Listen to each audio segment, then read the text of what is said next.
Hello, Midnight Wanderers, and welcome to Ashern Horror. This is where ancient whispers rise beneath a crimson sky, carrying you softly into the world of dreams and shadows. Before tonight's haunting story begins, tell me, what corner of the world are you listening from? Drop it in the comments. And if the silence of the night calls to you, don't forget to like, subscribe, and ring the bell so you'll never miss the moon's next dark secret. One of the creepiest experiences of my life didn't involve ghosts, strange noises, or anything supernatural. It happened in the middle of a brightly lit grocery store parking lot, surrounded by other people. Looking back, that's probably what makes it so unsettling. Sometimes the things that scare you the most are completely real. I was around 16 years old at the time, and had recently started learning how to drive. Like most teenagers, I was excited anytime I got the chance to get behind the wheel. One evening, my dad asked me to drive him to the Safeway, just down the road, so he could pick up a case of beer. It wasn't a big trip. The store was only a few minutes away from our house, and the parking lot was usually busy enough that it felt perfectly safe. I remember feeling proud that my dad trusted me enough to drive him there. For me, it was another opportunity to practice and gain experience behind the wheel. When we arrived, my dad told me he would be right back and headed inside the store. I stayed in the driver's seat waiting for him. At first, everything was completely normal. Like most teenagers back then, I was glued to my phone. My boyfriend and I were texting, and I was far more interested in that conversation than anything happening around me. I wasn't paying attention to the people walking through the parking lot. I wasn't watching who came in or out of the store. I was focused entirely on my phone screen. Several minutes passed. Then, for whatever reason, I happened to look up. The moment I did, I immediately felt uncomfortable. Walking out of the store was a man who instantly caught my attention. Even now, years later, I struggle to explain exactly why he bothered me so much. There wasn't necessarily anything obviously wrong with him. He wasn't running. He wasn't yelling. He wasn't acting aggressive. But there was something about him that immediately triggered every alarm bell in my head. The closest comparison I could think of was that he reminded me of Ted Bundy. Not because he looked exactly like him, but because he had that same unsettling appearance that seemed normal on the surface, while somehow feeling completely wrong underneath. What stood out most was the way he was looking at me. He had just walked out of the store empty-handed. Instead of looking toward the parking lot or searching for his vehicle, he was staring directly at me.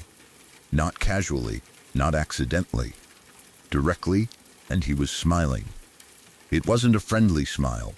It wasn't the kind of smile you exchange with a stranger in public. It felt wrong. The expression seemed forced somehow. The longer I looked at him, the more uncomfortable I became. Still, I tried to ignore it. Unfortunately, by 16, I was already familiar with grown men acting strangely around me. I had always looked older than my actual age, and that sometimes attracted attention from adult men that I absolutely did not want. As disturbing as this guy seemed, I initially treated it like another uncomfortable interaction. I looked back down at my phone and continued texting my boyfriend. Every few moments, though, I glanced up. Each time I did, the man was still staring at me, still smiling, and now he was walking toward my car. That was when my discomfort started turning into fear. I remember feeling my stomach tighten. A little voice in the back of my mind was telling me that something wasn't right. The parking lot suddenly felt much larger and much emptier than it had before.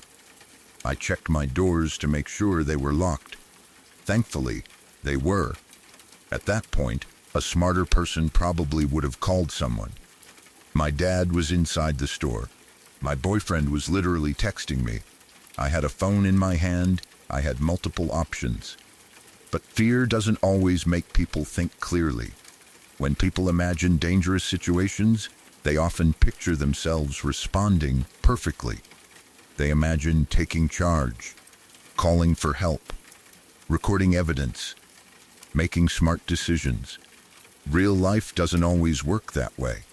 Sometimes you just freeze. Sometimes your brain struggles to process what's happening. That's exactly what happened to me. Instead of calling someone, I just sat there watching. The man kept coming closer, step by step, never taking his eyes off me, never losing that strange smile. The distance between us kept shrinking. I remember hoping he would suddenly turn and walk toward another vehicle. Maybe this was all a misunderstanding. Maybe he was parked nearby. Maybe I was overreacting. But he kept walking straight toward me. Eventually, he reached the vehicle parked directly in front of mine. Then he stopped. For a moment, he stood between the two cars, not moving, not speaking, just staring. The grin never left his face. Those few seconds felt endless. My heart was pounding so hard that I could hear it. I remember gripping my phone tightly. Every instinct told me that something was wrong. The parking lot noise seemed to fade away. Everything narrowed down to me and this stranger standing between the vehicles. Then he started moving again, slowly, not dramatically slow. Not in a horror movie kind of way, just slow enough that every step seemed deliberate. He walked around the front vehicle and approached my driver's side window. By then, I was terrified. He stopped directly beside the car. Now there was only a sheet of glass separating us. I looked at him. He looked at me. For a few seconds, neither of us moved. Neither of us spoke. Then I noticed something that has stayed with me ever since. His eyes shifted downward. He looked directly at the outside door handle.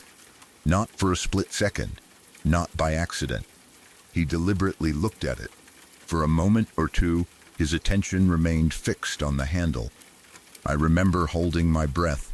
My mind immediately jumped to the same thought. What if the door isn't locked? What if he tries to open it? What if he gets inside? The fear hit me so hard that I felt frozen. The man didn't reach for the handle. He didn't touch it. He simply looked at it. Then he slowly raised his eyes back toward me. The grin was still there. That same horrible smile. The same expression that had been making my skin crawl from the moment I first noticed him. He looked at me for another second. Then he shoved his hands into his pockets, turned around, and walked away. Just like that. The entire encounter probably lasted around 20 seconds. Maybe less. But when you're scared, time behaves differently. Those 20 seconds felt like several minutes. I sat frozen in the driver's seat watching him leave. I remember feeling confused, relieved, shaken. My body was still flooded with adrenaline. Then something happened that made the entire situation feel even stranger. Within seconds of the man disappearing from view, my dad emerged from the exact same direction. He was carrying his beer and heading back toward the car. The timing was almost immediate. The creepy stranger had barely left before my dad appeared. The moment my dad opened the door, I completely lost it. All the fear I had been holding in suddenly came pouring out. I started explaining what had happened, talking too fast, struggling to get the words out, trying to describe the man, the staring, the smile, the way he had approached the car and looked at the door handle. My dad listened. Then he asked a simple question. "Why didn't you call me?" I opened my mouth to answer, and realized I didn't have one. I genuinely didn't know. I just froze. Then he asked another question. "Did you at least record it?" Again, I had no answer. My phone had been in my hand the entire time. I could have taken a picture, recorded a video, called someone, done something. Instead, I had done nothing. The truth was that fear had completely shut down my ability to think rationally. But at 16, I didn't know how to explain that. All I could say was, I don't know. Unfortunately, my answers didn't convince him. The more I struggled to explain myself, the less believable the story seemed. Eventually, my dad decided I was making the whole thing up. Maybe he thought I wanted attention. Maybe he thought I was exaggerating. Maybe he genuinely couldn't understand why I hadn't done any of the obvious things someone would normally do. Whatever the reason, he didn't believe me. When we got home, he told the rest of the family about it. Instead of discussing a frightening experience, it became a joke. A story about how dramatic I was, how attention-seeking I was, how crazy I sounded. That part almost bothered me more than the stranger himself, because I knew what I had experienced. I knew the fear I had felt. I knew how real it was, yet nobody seemed willing to take it seriously. Nearly 10 years have passed since that night. I've forgotten countless ordinary days from that period of my life. I've forgotten conversations, school assignments, birthdays, and random events that should probably be more memorable. But I have never forgotten that man. I still remember the parking lot. I still remember the smile. I still remember watching him look directly at the door handle before looking back at me. Maybe he intended no harm. Maybe there was an innocent explanation for everything. Maybe he was simply an odd person who had no idea how frightening his behavior appeared. That's entirely possible. But even now, whenever I think about the situation, I get the same uncomfortable feeling I had that night. Because whether he intended anything or not, every instinct I had was screaming that something wasn't right. And sometimes the moments that stay with us the longest aren't the ones where something terrible happens. They're the moments where something terrible almost feels like it could have happened. The moments where you realize how vulnerable you were. The moments where a stranger's smile can haunt your memory for nearly a decade. And even now, all these years later, I can still picture that man standing outside my window, staring through the glass, smiling as if he knew something I didn't. When I was 18 years old, I was living at my dad's house. It was an ordinary evening, and my cousin had come over to hang out. We were spending the night playing video games like we usually did whenever he visited. Nothing about that night felt unusual, and if someone had told me I would remember it for the rest of my life, I would have laughed. My dad's house had a basement that connected to a large garage.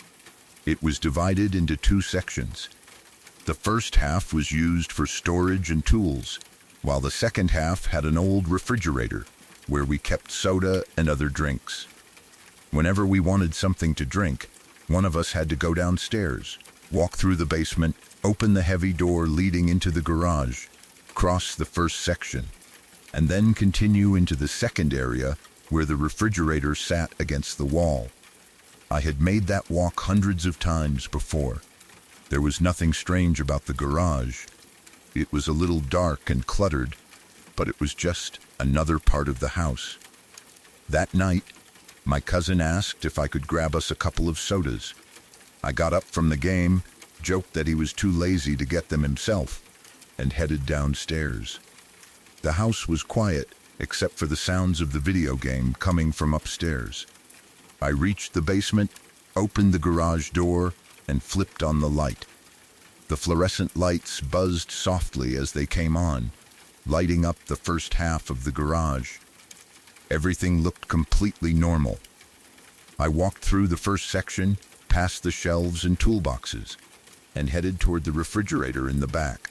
Then, without any warning, something happened that I still can't explain. My body simply stopped. It wasn't as if I decided to stop walking. It felt like every muscle in my body suddenly refused to move. I froze exactly where I was standing. At that exact moment, an overwhelming feeling washed over me. Goosebumps spread across my entire body. Every hair on my arms stood straight up. A crushing sense of dread settled over me unlike anything I had ever experienced before or since. I've been frightened by accidents, close calls and dangerous situations in my life. This was completely different. It wasn't ordinary fear. It felt primal. It felt like every instinct inside my body was screaming that something was standing right behind me. Before I could even process what was happening, I felt it. A warm breath touched the back of my neck. It wasn't a draft. It wasn't cold air. It felt exactly like someone standing inches behind me and slowly breathing onto my skin. Then I heard it. Deep, slow, heavy breathing. The sound came directly beside my ear. Each breath was long and deliberate. I could hear the air being pulled in, then slowly released. The breathing was so close that I could actually feel the warm air against my neck every single time it exhaled. My entire body locked up. I wanted to run. I wanted to turn around. I wanted to scream. Instead, I couldn't move. For several terrifying seconds, I stood completely frozen while those slow breaths continued behind me. I finally managed to force myself to scream. At least I tried to. Nothing came out. No words, no shout, no sound at all. It was as though my body had completely forgotten how to make noise. The panic became overwhelming. Every breath behind me felt closer than the last. I was convinced that if I turned around, I would see someone standing only inches away. Finally, my body responded. I spun around as fast as I could.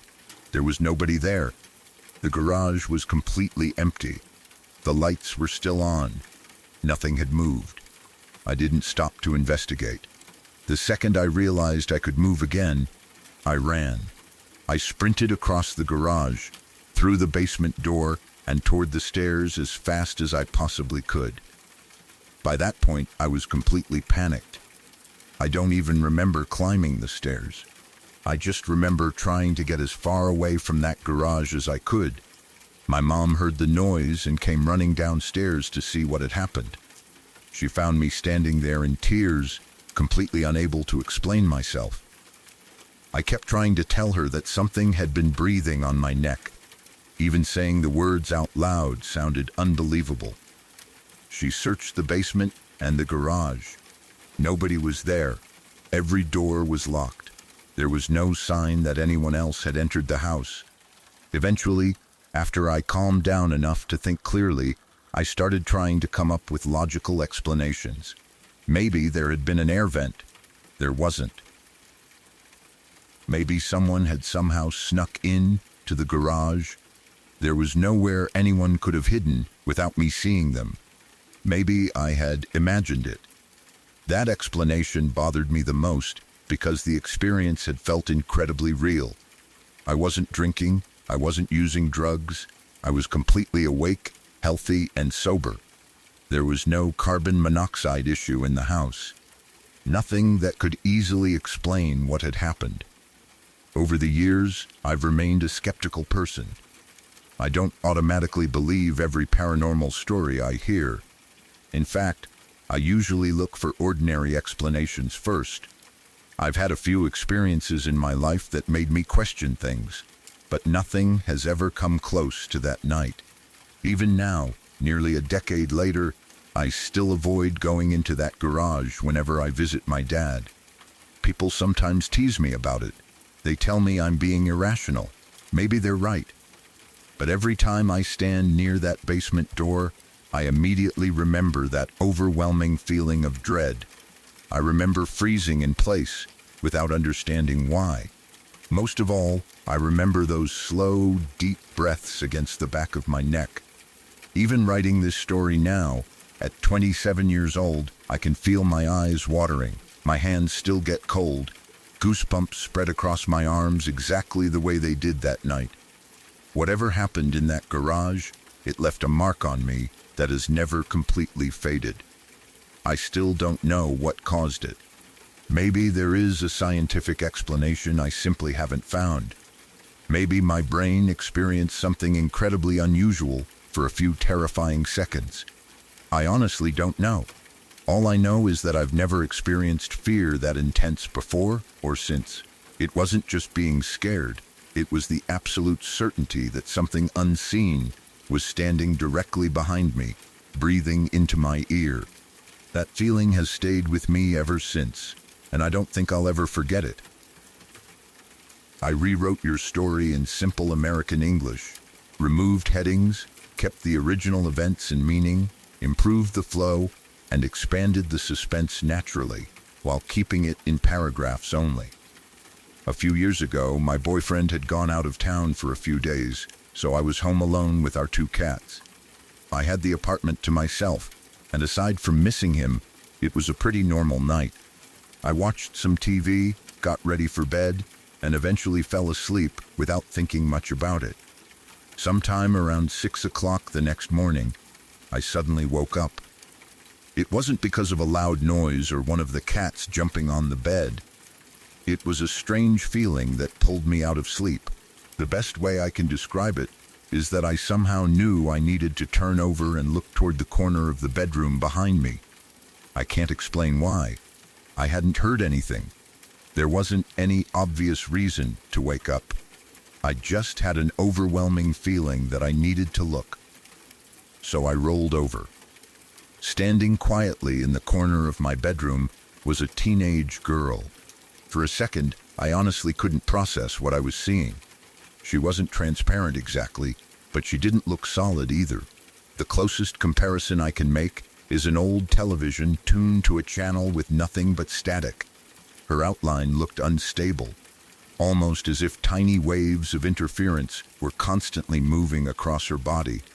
I had the strange feeling that if someone reached out and put their hand through her, her shape would ripple and distort instead of reacting like a real person. Even though her appearance was unusual, I could clearly see what she was wearing. She had on a maroon volleyball uniform. There was a number on the front of her jersey, and I could make it out clearly, even though I don't remember exactly what the number was anymore. Her hair was pulled back into a tight, high ponytail, just like so many teenage athletes wear during games. At first glance, she looked perfectly ordinary. Then I noticed her neck. It was bent at an impossible angle. The easiest way I can describe it is to imagine someone standing with one hip pushed far out to one side. Her neck had that same unnatural shape. It looked unmistakably broken. Oddly enough, I wasn't overwhelmed with fear. My first thought wasn't that I was seeing a ghost. Instead, I assumed I was still half asleep. I had heard about something called hypnagogic hallucinations, where people see incredibly realistic things while they're only partially awake. That explanation immediately seemed like the most reasonable one. Then something happened that made me question it. Both of my cats were staring directly at the same corner. They weren't looking at me. They weren't watching a bug on the wall. They were focused entirely on the figure standing there. I've had cats my whole life, and I know their normal behavior. This wasn't normal. Both of them were crouched low to the ground with their bodies tense. Their ears were forward and their eyes were locked on to the girl. They didn't seem aggressive. They didn't seem like they were getting ready to pounce. Instead, they looked confused, almost amazed. One of my cats was unbelievably attached to me. Normally, if I spoke to him, he would immediately respond or come running over. That morning, neither cat reacted when I called them. It was as if they couldn't hear me. They never took their eyes off that corner. I even looked around the room for something else that might have caught their attention. Maybe there was a spider or another insect crawling on the wall. There wasn't. The room was completely quiet. The girl simply stood there. She wasn't threatening. She didn't move. She didn't speak. She was just there. Even though the situation felt incredibly strange, I still kept telling myself I was probably dreaming. To prove to myself later that I had actually been awake, I grabbed my phone. Still lying in bed, I sent my boyfriend a text message. "I think I just saw a ghost, lol." I remember adding lol because I honestly thought I was probably imagining everything. After sending the message, I rolled over, closed my eyes, and somehow managed to fall back asleep. About an hour later, I woke up again. This time the room looked completely normal. The girl was gone. The morning sunlight filled the apartment. Everything seemed exactly as it should. Except both cats were still sitting in the same corner. They remained focused on that exact spot for several minutes before finally relaxing and wandering away. The first thing I did was grab my phone. Sure enough, there was the text message I had sent my boyfriend. Seeing it confirmed that I had at least been awake enough to unlock my phone and send a coherent message. Of course, people can occasionally text while half asleep, so even that wasn't absolute proof of anything. To this day, I still believe the most likely explanation is some kind of sleep-related hallucination. Science offers reasonable explanations for experiences like that. The only part I still struggle to explain is the cats. Maybe they were reacting to something completely unrelated. Maybe cats simply behave in strange ways sometimes. Anyone who owns cats knows they can stare at empty corners for no apparent reason. Still, the timing has always seemed incredibly odd to me. A couple of years later, my boyfriend and I moved into another apartment.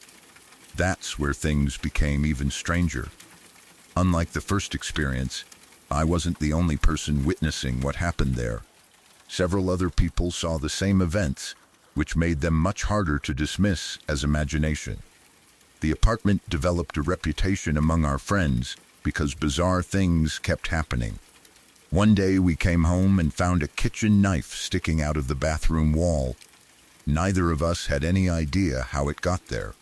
Another time, hundreds, possibly even thousands, of maggots suddenly appeared across the kitchen counter. The strange part was that the kitchen was spotless. There wasn't any food left out. Even the trash had been emptied. The maggots seemed to appear out of nowhere while we were home. Then there were the loud banging sounds. They were so powerful that people throughout the building came out of their apartments to see what had happened. Everyone heard them. Nobody could explain where they came from. Cabinets would suddenly fly open. Drawers would slide out. Their contents would spill onto the floor without anyone touching them. Every new incident made us more uncomfortable living there. The strangest experience happened while one of my friends was helping me organize my DVD collection. I owned well over 1,000 DVDs at the time, arranged neatly on several tall shelving units. We spent hours putting everything in order. At one point, we decided to take a short break and went into the kitchen to make margaritas. We couldn't have been gone more than 3 minutes. When we walked back into the living room, my friend immediately screamed. One entire DVD tower had changed. Hundreds of DVDs had somehow been turned upside down and placed backward on the shelves. It wasn't just 1 or 2 movies. It was an entire section containing well over 500 DVDs. Our boyfriends had stayed behind in the living room while we were in the kitchen, so my first reaction was to accuse them of playing an elaborate prank. They denied touching anything. Even if they had been joking, I still don't understand how 2 people could completely rearrange hundreds of DVDs in only a couple of minutes without making enough noise for us to notice. After that, my friend refused to come back to the apartment. By then, we were already in the process of moving. I had been putting off packing some of my things because I kept telling myself I'd do it later. The day cupboards suddenly opened, and their contents came flying out onto the floor was enough for me. I remember looking around the apartment and thinking, that's it, I'm done. I immediately started packing every remaining box. Whether there were ordinary explanations for all of those strange events, I honestly don't know. I still don't consider myself someone who believes in ghosts or the paranormal. I prefer logical explanations whenever possible.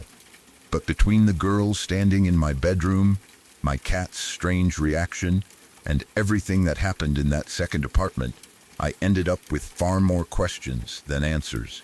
Even now, years later, I still think about those experiences from time to time. I can't honestly say what caused them. All I know is that they happened. and they've stayed with me ever since. About 10 years ago, I worked at a local pick-your-own farm in a small rural town. Besides the fruit fields and petting zoo, the farm also had a few small attractions for visitors. The most popular one was a walk-through haunted house that operated during the fall season. It wasn't a huge professional attraction, but over the years the owners had kept adding new rooms, props, and animatronics until it became much larger than the small wooden building it originally started as. Like most small towns, there were endless rumors about the property.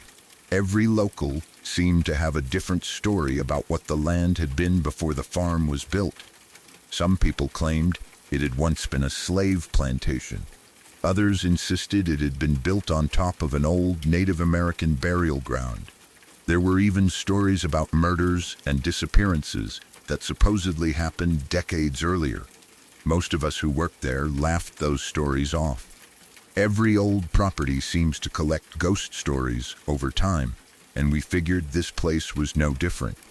That changed a little one afternoon while we were installing a new fence near the haunted house. As we were digging post holes, one of the workers suddenly hit something solid. At first, everyone assumed it was just another large rock buried underground. Instead, we uncovered what looked like a human femur. The police were notified, and the area was checked. I never learned exactly where the bone had come from or how old it was, but after that day, the rumors around the farm didn't seem quite as ridiculous anymore. The haunted house itself sat beside the petting zoo. Because the entire exterior was painted black and the building sat in direct sunlight all day, it became unbelievably hot inside. During the summer months, it felt like walking into an oven. The air barely moved. The smell of old wood mixed with fog machine fluid and dust, and every shift left you completely soaked in sweat. Even with those conditions, I genuinely enjoyed working there. I've always loved Halloween. I've always enjoyed haunted houses, horror movies, and anything creepy. While most employees hated being inside the building after dark, I actually looked forward to it. One weekend, I was assigned to close the haunted house after everyone else had finished for the day. It was late August, but unusually cool outside. The summer heat had finally started to break, and there was that beautiful pink evening light that only seems to appear as summer slowly turns into fall. By the time I started closing everything down, the last visitors had already left the farm. The parking lot was empty. The petting zoo was quiet. Everything felt peaceful. I walked through every room the same way I always did. Part of my job was making sure no visitors had accidentally been left inside before shutting the attraction down for the weekend. Every room was empty. The werewolves, ghosts, zombies, demons, and every other animatronic monster stood perfectly still, waiting for the next weekend. I switched off the control panels one by one. Then I shut down the electrical breakers. Finally, I drained the compressed air tanks that powered many of the moving displays. As the pressure escaped, the monsters slowly came to life one last time before grinding to a complete stop. Metal gears groaned. Air hissed through the pipes. One by one, every creature became silent. It was oddly satisfying after spending 6 hot hours listening to machines constantly moving and making noise. Normally, once everything shut down, I would immediately hear the sounds of the countryside. Crickets, tree frogs, the occasional bird. That evening, there was nothing. Complete silence. At first, I didn't think much about it. It just felt different. By then, it was fully dark outside. The only light anywhere on the farm came from a spotlight mounted on the roof of the main office building nearly a quarter of a mile away. Everything else had disappeared into darkness. Even though I wasn't normally afraid of the haunted house, I could feel the hairs on my arms beginning to stand up. Oddly enough, I enjoyed the feeling. There was something exciting about being the last person on the property. I gathered my things and walked toward the exit. As I stepped through the doorway and crossed the threshold into the night air, I suddenly heard someone call my name. It was loud, clear, perfectly normal. Without even thinking, I answered. "Yeah? What's up?" The words came out automatically because the voice sounded exactly like another person trying to get my attention. Halfway through turning around, my brain finally caught up with what had just happened. I was alone. The only other employee still on the property was my manager.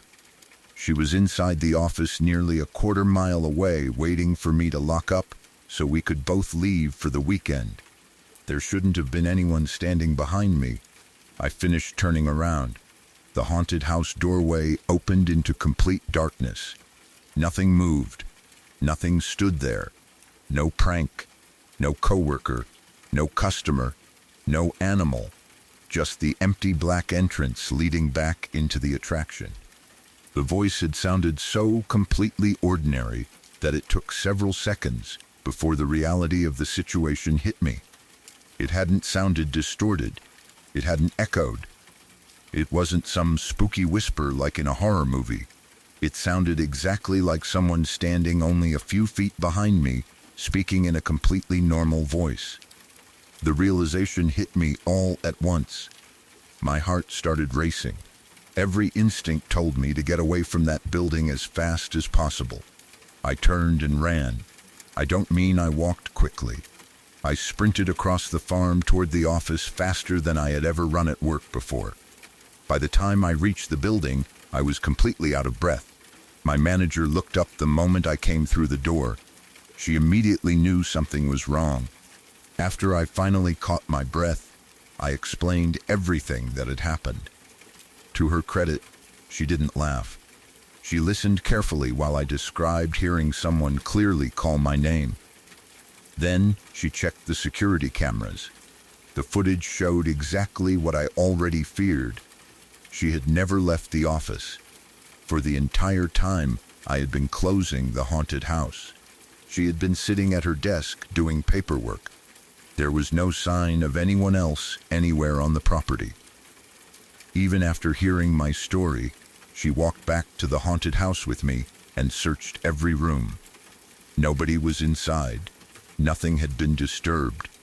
Everything looked exactly as I had left it. That somehow made the experience even harder to understand. If someone had been playing a prank, at least I would have had an explanation. Instead, there was simply nothing. That night changed the way I think about unexplained experiences. I've spent years trying to come up with a logical explanation. Maybe I imagined it. Maybe my brain somehow misinterpreted another sound. Maybe there was something perfectly ordinary that I've overlooked. I honestly don't know. What has stayed with me all these years isn't the idea that I heard a ghost. It's how incredibly normal the voice sounded. There was nothing supernatural about it. No echo, no whisper, no creepy movie effect. It sounded exactly like a real person standing just behind my shoulder, calling my name the way a coworker would if they wanted my attention. That simple moment has stayed with me for more than a decade. Before that evening, I never paid much attention to stories about haunted places or unexplained encounters. Now I'm far less confident that we have every answer. I'm still a practical person, and I still look for ordinary explanations first. But whenever someone tells me about an experience they can't explain, I no longer dismiss it so quickly.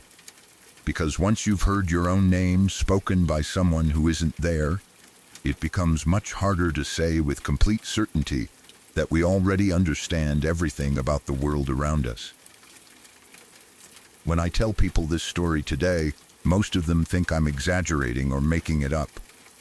I understand why they react that way, because it sounds like something from a movie instead of real life. The only reason I know it actually happened is because the right people were involved from the very beginning. The adults who saw everything believed us, and the bomb disposal team confirmed exactly what we had found. If that hadn't happened, I doubt anyone would believe the story now. This happened when I was around 9 or 10 years old. At that age, my friends and I were always looking for something interesting to do after school or during the weekends. We spent most of our time outside, exploring the woods, climbing trees, riding our bikes, or digging through old buildings and sheds looking for forgotten treasures. Every old toolbox, dusty shelf, or hidden corner seemed like it might contain something exciting. One afternoon, I was at my friend's house. Like a lot of kids, we were bored and looking for an adventure. His father had a large shed on the property that was filled with old tools, lumber, boxes, and years' worth of things that nobody had bothered to throw away. It was the kind of place where every shelf was covered in dust, and every corner seemed to hide something that hadn't been touched in decades. We started looking around inside the shed just to see what was there. Nothing seemed unusual at first. There were old cans of paint, rusty tools, pieces of wood, and other random items that had probably been sitting there for years. Then, tucked away in one corner, we noticed a huge cardboard box. It immediately caught our attention because of its size. The box was enormous, roughly 4 feet tall and about 4 feet wide. It looked old and worn, with faded cardboard that had clearly been sitting there for a very long time. Dust covered the outside, and it didn't look like anyone had moved it in years. Naturally, we wanted to know what was inside. We carefully opened the top and looked in. Instead of finding old clothes or tools, we saw that the box was packed full of sawdust. At first, that seemed strange enough. But then we noticed dozens of small red cylinders buried inside the sawdust. We had absolutely no idea what they were. As kids, we were simply curious. We picked up a few of the cylinders and looked at them. Some of them felt damp. There was a thick, sticky substance leaking from several of them. It looked like some kind of strange gel. We didn't recognize it. We certainly didn't think it was dangerous. If anything, we were just confused. We wondered why someone would fill a giant box with sawdust and little red tubes. Fortunately, something about the whole thing seemed unusual enough that we didn't start playing with them or taking them apart. Instead, we decided to tell my friend's father about what we had found. When we showed him the box, his reaction changed almost immediately. At first, he looked confused, just like we had been. Then his expression turned serious, very serious. He told us to stay away from the box and leave the shed immediately. Neither of us understood why. We thought maybe it was some old construction material or something valuable that belonged to the family. Instead, he quickly contacted the authorities.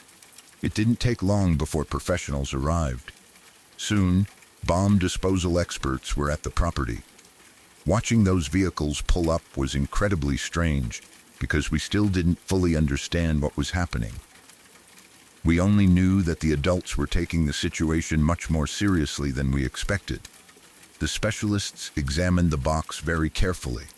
After looking inside, they explained exactly what we had discovered. The red cylinders weren't harmless old objects. They were sticks of dynamite. Not just a few sticks. The entire box was packed with them. Even worse, they had been sitting there for so many years that they had become extremely unstable. The sticky gel we had noticed leaking from several of the cylinders wasn't glue or some kind of chemical preservative. It was nitroglycerin. The experts explained that the dynamite had begun to sweat, causing nitroglycerin to leak out of the aging explosives. Once that happens, old dynamite can become incredibly dangerous and unpredictable. Even a small amount of movement or shock can sometimes cause it to explode. Hearing that as a child was almost impossible to understand. We had been standing right next to that box. We had opened it ourselves. We had reached inside. We had handled some of the sticks without thinking twice. Looking back now, it's terrifying to realize how lucky we were. The bomb disposal team treated the entire situation with extreme caution. They carefully secured the area while everyone stayed well away from the shed. Their calm but serious behavior made it obvious that this wasn't something ordinary. One of the experts later explained that there was enough explosive material inside that single box to destroy the shed completely.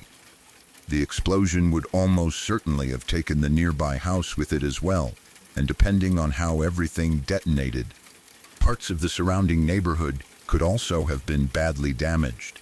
Hearing those words made everyone go quiet. As children, we hadn't understood how close we had come to disaster. It wasn't until years later that the full weight of what happened really sank in. The biggest mystery was how such a dangerous collection of explosives had ended up sitting inside an ordinary family shed. Eventually, the answer came out. My friend's grandfather had stored the dynamite there many years earlier.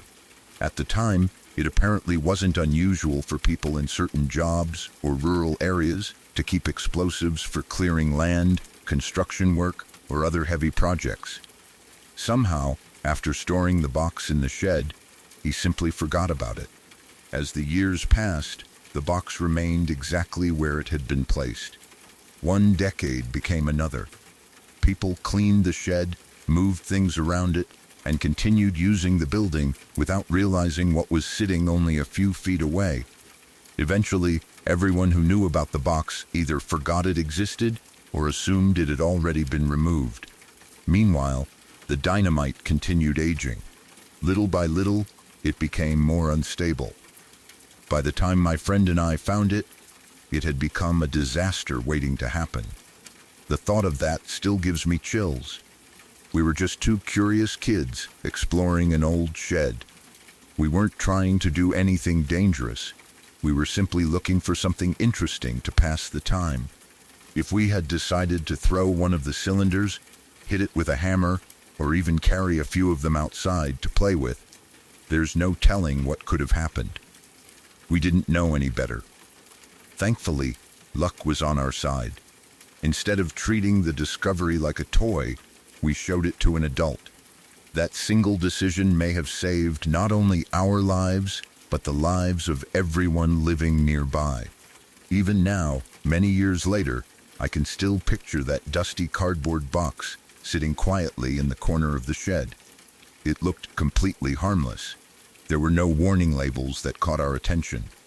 Nothing about it suggested that it contained enough explosive power to level buildings. That's one of the reasons the memory has stayed with me for so long. Danger doesn't always look dangerous.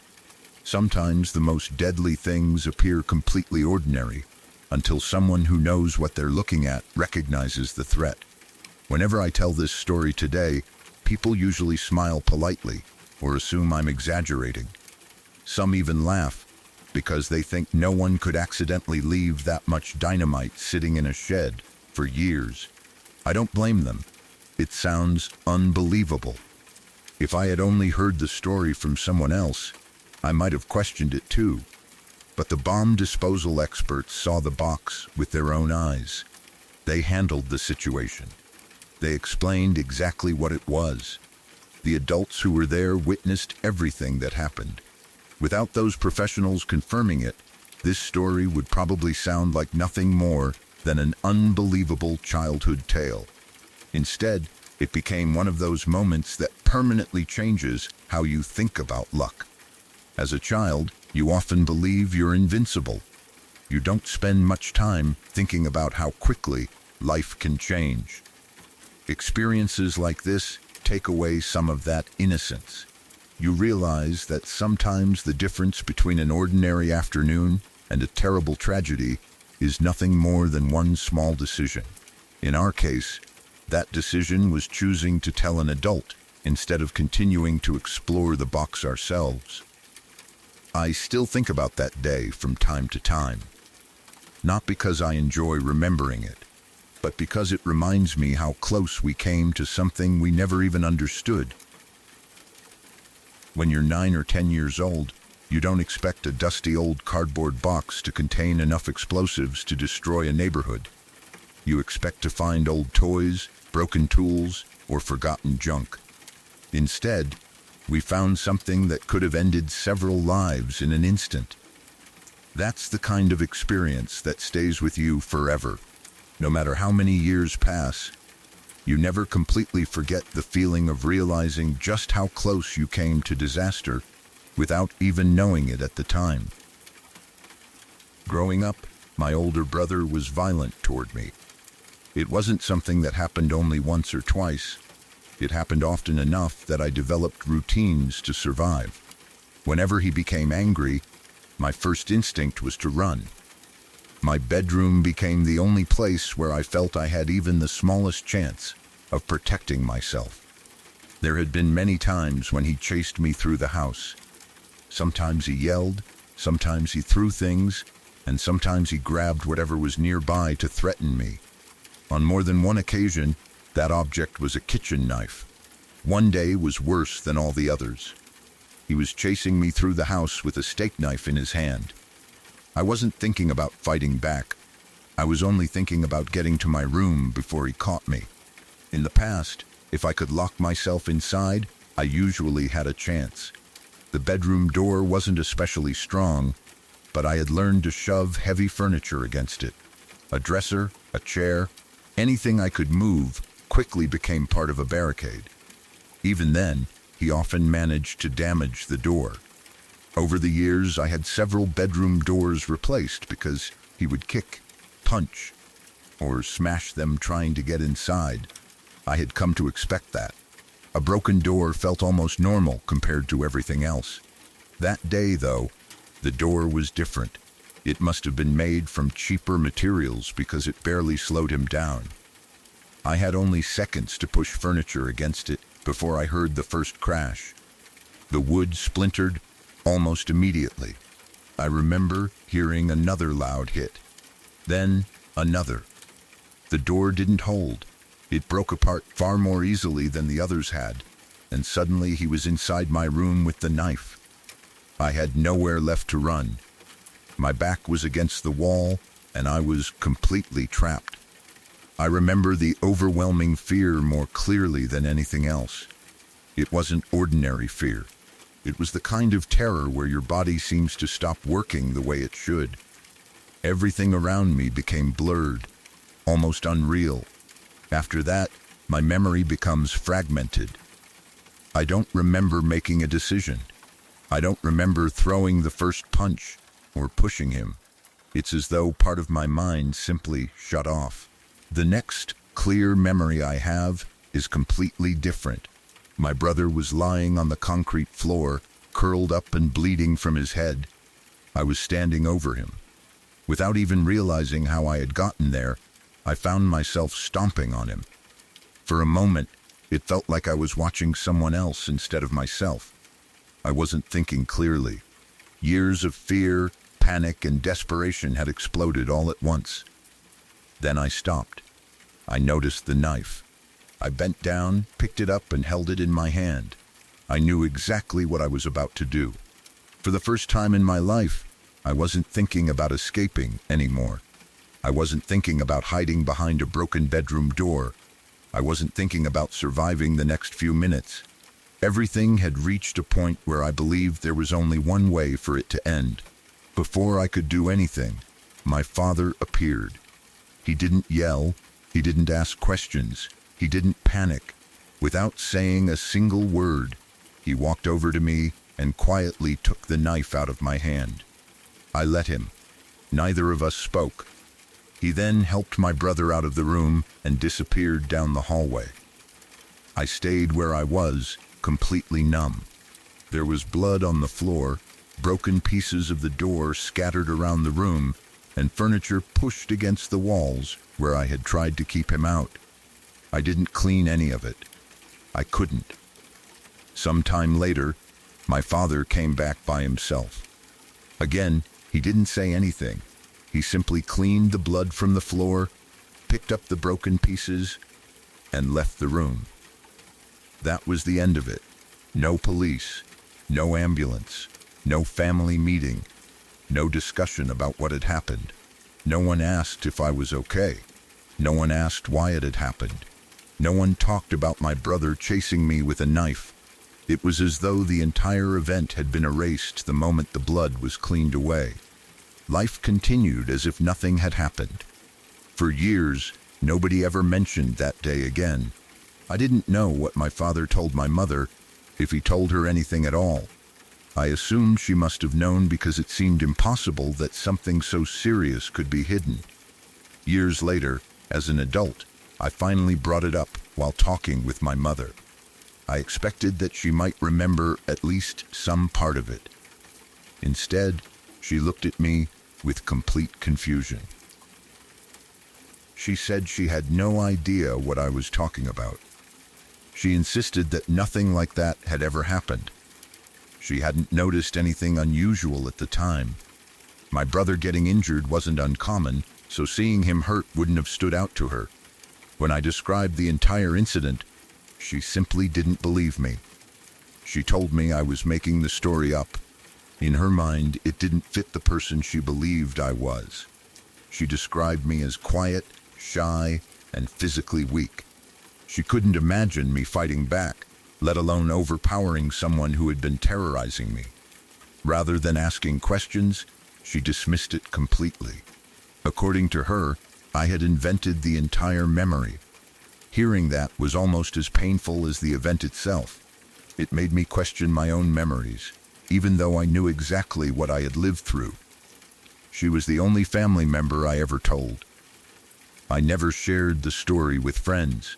I rarely spoke about my childhood at all. Eventually, I tried therapy, hoping that someone trained to understand trauma would help me make sense of everything. Instead, I was met with another kind of disbelief. My former trauma therapist suggested that lives like mine didn't really exist. She told me that the kind of childhood I described sounded like something from a movie rather than real life. According to her, if I wanted people to believe me, I would need to make the story less extreme and more realistic. That comment stayed with me for a long time. When you've survived years of violence, finally finding the courage to tell someone what happened takes an enormous amount of trust. Being told that your life sounds too unbelievable to be true creates another kind of wound. I understand that my experiences sound shocking. I understand why people struggle to believe them. Sometimes I wish they weren't true, but surviving something that seems impossible doesn't make it fictional. It only means that not everyone has seen what some families are capable of hiding behind closed doors. To this day, I still remember the broken door, the silence afterward, and the way the entire family acted as though nothing had happened. The blood was cleaned up, the door was eventually replaced. Life moved on, but the memory never did. When I was serving in the Marines, I was stationed in Okinawa, Japan. Looking back, I have a lot of memories from that time. Some of them were great, some were stressful, and a few still make me uncomfortable to think about. Out of everything that happened while I was there, one experience stands out more than anything else. To this day, I still can't explain it, and it's easily the worst sleep paralysis episode I've ever had. Anyone who has spent time living in the barracks in Okinawa probably knows exactly what those rooms looked like. They weren't very large, but after a while, you got used to the layout. Every piece of furniture had its place, and after living there long enough, you could walk through the room in complete darkness without bumping into anything. My bed was pushed against one wall and ran parallel to it. From where I slept, I had a clear view toward the small hallway inside the room. That hallway ran perpendicular to my bed and led directly to the entrance door. During the day, it was just an ordinary hallway that I barely paid attention to. At night, however, when the lights were off and the room was quiet, it always seemed darker than the rest of the room. Military life can be exhausting. Long training days, early mornings, and constant physical activity usually meant that I fell asleep almost as soon as my head touched the pillow. That night didn't seem any different. I don't remember anything unusual happening before I went to bed. It had been a normal day, and I expected a normal night's sleep. At some point during the night, I suddenly became aware that I was awake. At least, I thought I was. My eyes were open, and I could clearly see my room. Everything looked exactly the way it always did. I recognized the walls, the furniture, and the hallway leading to the front door. Nothing seemed out of place. Then I tried to move. Nothing happened. I tried again, but my body wouldn't respond. It felt as though every muscle had completely stopped working. My arms wouldn't move. My legs wouldn't move. I couldn't even lift my head from the pillow.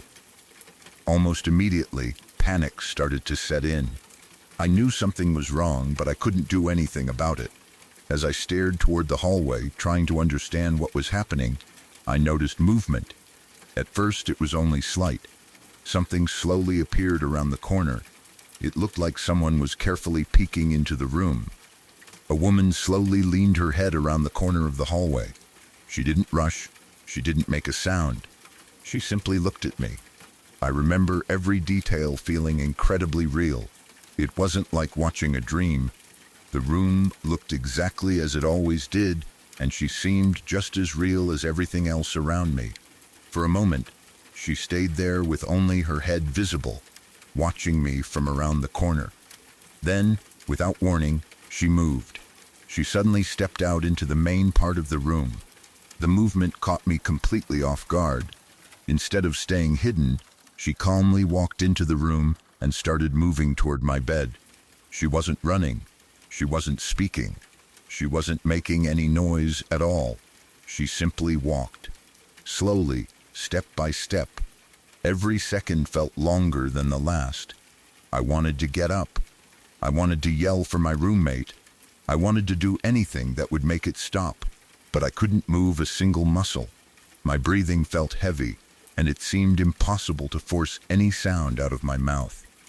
The closer she came, the more terrified I became. I knew I was trying to scream. Inside my head, I was yelling as loudly as I possibly could. I was convinced that my roommate had to hear me. I thought there was no way someone sleeping only a short distance away could miss the noise I believed I was making. Eventually, everything disappeared. The woman was gone. The room looked normal again. Little by little, I was finally able to move. I sat up in bed, breathing hard, and trying to convince myself that it was over. Even though I knew people experience sleep paralysis, it didn't make the experience any less terrifying. It felt completely real while it was happening. The rest of the night, I barely slept.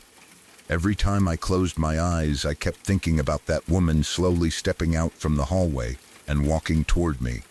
By morning, I was still shaken.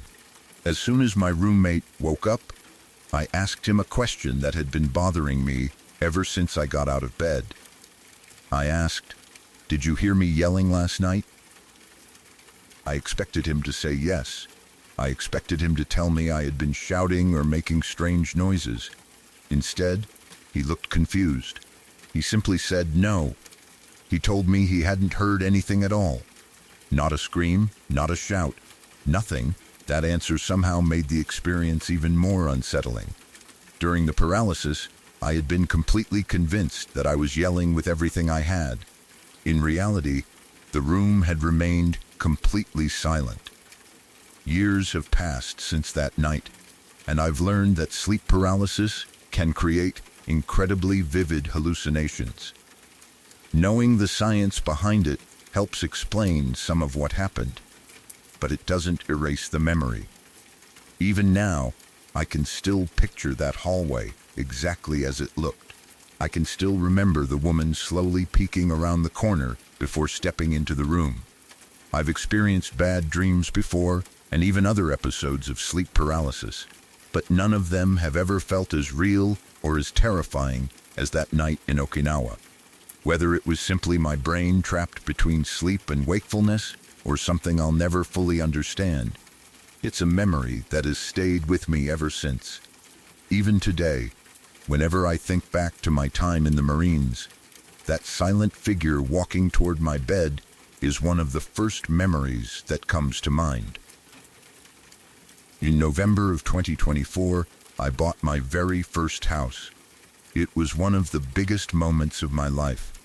Owning a home had been a goal for years, and after months of searching, paperwork, inspections, and waiting, I finally had the keys in my hand. The house wasn't perfect, but I didn't expect it to be. It needed a little work before I could fully move in, and I was actually excited about that. I liked the idea of making the place my own, one project at a time. Most of the repairs were small. There were a few walls that needed fresh paint, some fixtures that could be replaced, and the flooring in what would become my bedroom had definitely seen better days. I decided that the floors would be my first project. Once those were finished, I could start moving furniture into the room and slowly make the house feel like home. For several days, I spent every free hour working on the house. Since I wasn't living there yet, I usually drove over after work, stayed until the evening, and then went back to where I was staying for the night. It was a routine that I enjoyed. Every day, the house looked a little better than it had the day before.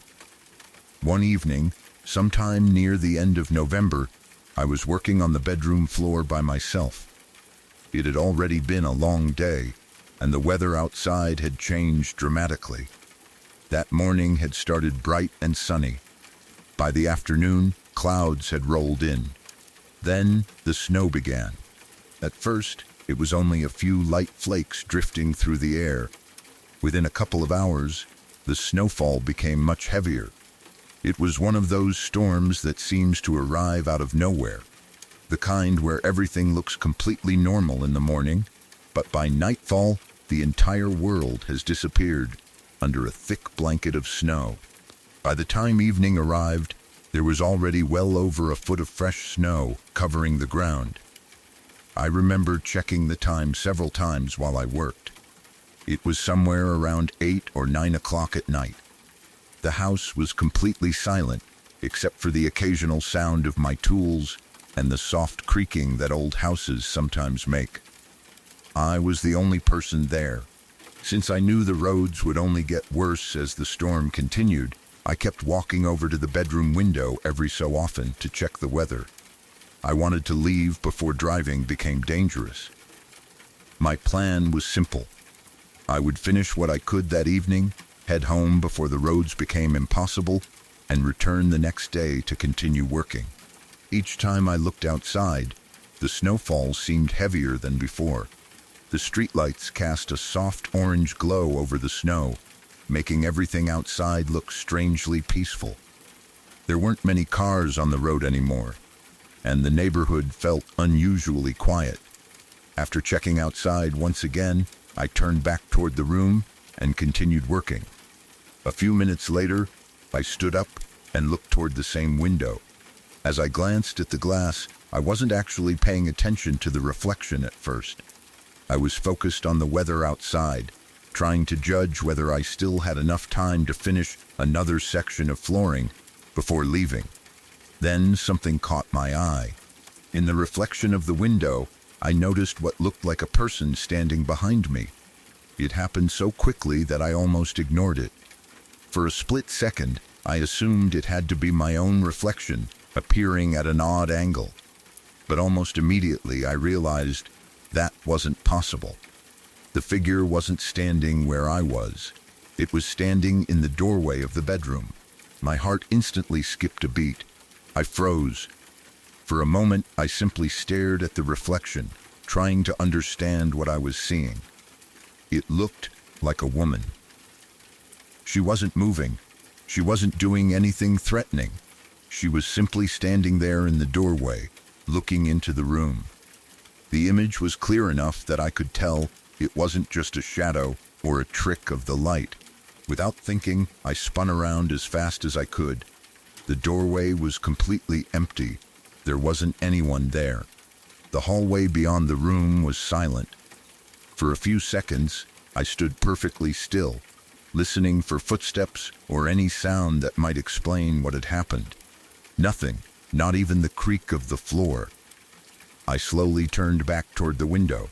As soon as I looked into the reflection again, she was there once more. She stood in exactly the same place. This time, before I could even react, she slowly turned away from the bedroom. Then, she calmly walked down the hallway. There was no sudden movement, no dramatic disappearance. She simply turned and walked away as though she had quietly finished observing whatever I was doing. I immediately rushed into the hallway. There was nobody there. Still convinced that someone must have somehow entered the house without me noticing, I began searching every room. I checked the living room, the kitchen, the bathroom, every bedroom, every closet. I looked behind every door and even checked areas where someone couldn't realistically hide. The entire house was empty. Every window was locked. Every exterior door was still secured. There was absolutely no sign that anyone else had been inside. After searching the entire house, I walked back into the bedroom.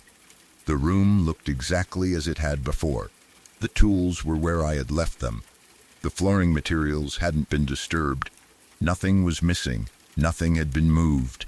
The only thing that had changed was my own heartbeat, which was still racing from what I had seen. I stood there for several minutes, trying to convince myself that there had to be a logical explanation. Maybe I had imagined it. Maybe it was a strange reflection caused by the lighting inside the room, mixed with the snow outside. Maybe my eyes had simply played a trick on me after spending hours working alone. But deep down, it didn't feel like any of those explanations. What stayed with me the most wasn't fear. Oddly enough, I never felt threatened.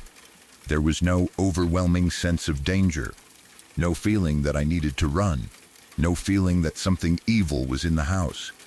Instead, the entire experience felt strangely calm. If I had to describe the feeling, it was almost as if the woman had simply been curious. It felt like someone quietly watching to see what I was doing before deciding to leave. That may sound strange, especially considering how unsettling the experience was. But that's honestly how it felt. There was no anger, no hostility, no sense of being hunted, just quiet observation. Eventually, I packed up my tools and drove home through the snowstorm. The image of the woman stayed in my mind the entire drive. I kept replaying the moment over and over, wondering if I had missed something or if there was some ordinary explanation that I simply hadn't thought of. The next day, I returned to the house to continue working. Part of me expected something else to happen. Nothing did. The house was exactly as I had left it. Since that night, I have spent many more hours inside that home, both alone and with other people. I've finished every renovation project I planned. I've lived there through changing seasons, quiet nights, and countless ordinary days. Nothing even remotely similar has ever happened again. Whatever I saw that snowy November evening has remained a single, unexplained moment. I still can't say with certainty what it was. Maybe it was an unusual reflection. Maybe it was exhaustion after hours of working alone. Or maybe it was something I'll never fully understand. All I know is what I saw. I looked into the reflection of that window and saw a woman standing quietly in the doorway behind me. When I turned around, nobody was there. When I looked back into the glass, she calmly turned and walked away. I searched every inch of that house, and I was completely alone. Nothing like it has ever happened since, but it's a memory I'll probably carry with me for the rest of my life. I've had a few experiences in my life that I still can't fully explain. One of them completely changed the way I think about intuition, while the other was so strange that I still wonder about it whenever I remember that trip. Both experiences happened years apart, And even though they were very different, they've stayed with me because neither one has ever made complete sense. The first happened when I was pregnant with my son. For most of my pregnancy, everything seemed perfectly normal. Every appointment went well, the doctors were happy with my progress, and there were no major concerns. Every ultrasound looked good, and every checkup ended with reassuring news. Friends and family kept telling me how smoothly everything was going, and by all medical standards. They were right. But despite all of that, something kept bothering me. It started with dreams. At first, I didn't think much about them. Pregnancy can cause vivid dreams, and everyone told me that was completely normal. I tried to brush them off as nothing more than anxiety. The problem was that they kept coming back. Night after night, I would dream about giving birth to my baby. Instead of hearing him cry, there would only be silence. In every dream, something had gone terribly wrong. I would look at him, waiting for him to take his first breath, but he never did. He wasn't breathing. No matter what I tried in the dream, I couldn't change the outcome. The feeling was always the same. Complete panic. Complete helplessness. Then I would suddenly wake up in my own bed, gasping for air as though I had been holding my breath myself. My heart would be racing, and it usually took several minutes before I could calm down enough to realize it had only been a dream. Unfortunately, it wasn't just one nightmare. It happened over and over again throughout my pregnancy. Every time I convinced myself that it was only stress, another dream would come a few nights later. The details changed slightly from dream to dream, but the ending was always the same. My baby wasn't breathing. I always woke up terrified. During the day, I tried not to think about it. My doctors weren't concerned because there were no medical signs that anything was wrong. My pregnancy continued normally, and every test suggested that both my baby and I were healthy. Still, those dreams never completely left my mind. As my due date got closer, I became more anxious. Eventually, I went into labor. At first, everything seemed to be progressing normally. The medical staff monitored both me and the baby as they always do. I trusted the doctors and nurses because they knew exactly what they were doing, and nothing suggested that there was any reason to panic. Then, things started to change. During labor, the monitors showed that my baby's heart rate was beginning to slow down. The doctors noticed it immediately. They explained what they were seeing and carefully talked me through my options. Although they were concerned, they didn't force me into surgery right away. They told me that I still had a choice. I could continue trying for a vaginal delivery if I wanted to, or I could agree to an emergency C-section. It wasn't an easy decision. Everything had seemed normal for months. There was no obvious reason to believe something catastrophic was about to happen. But the moment they mentioned that his heart rate was dropping, those dreams came rushing back into my mind. Every nightmare, every time I had woken up gasping for air, every image of my baby struggling to breathe. I can't explain why, but in that moment, I felt deep inside that something wasn't right. It wasn't panic. It wasn't logic. It was simply a feeling that I couldn't ignore. Without hesitation, I agreed to the emergency C-section. Looking back now, I truly believe that decision saved both of our lives. Once the surgery began, the doctors quickly realized that something much more serious had been happening. I was diagnosed with a very rare medical condition that hadn't shown any clear warning signs during my pregnancy. From everything I was later told, if I had continued with a vaginal delivery, the outcome could have been devastating. The condition carried an incredibly high mortality rate for both mother and baby. Hearing those numbers afterward was overwhelming. The doctors explained that despite having what appeared to be an entirely healthy pregnancy, there had been a hidden complication that no one had expected. Had we continued waiting, neither of us might have survived. When I finally held my son safely in my arms, All I could think about were those dreams. Maybe they were simply the result of anxiety. Maybe they were nothing more than coincidence. Or maybe my mind had somehow recognized that something wasn't right before anyone else did. I honestly don't know. All I know is that every dream showed the exact fear that ultimately led me to make the decision that likely saved both of us.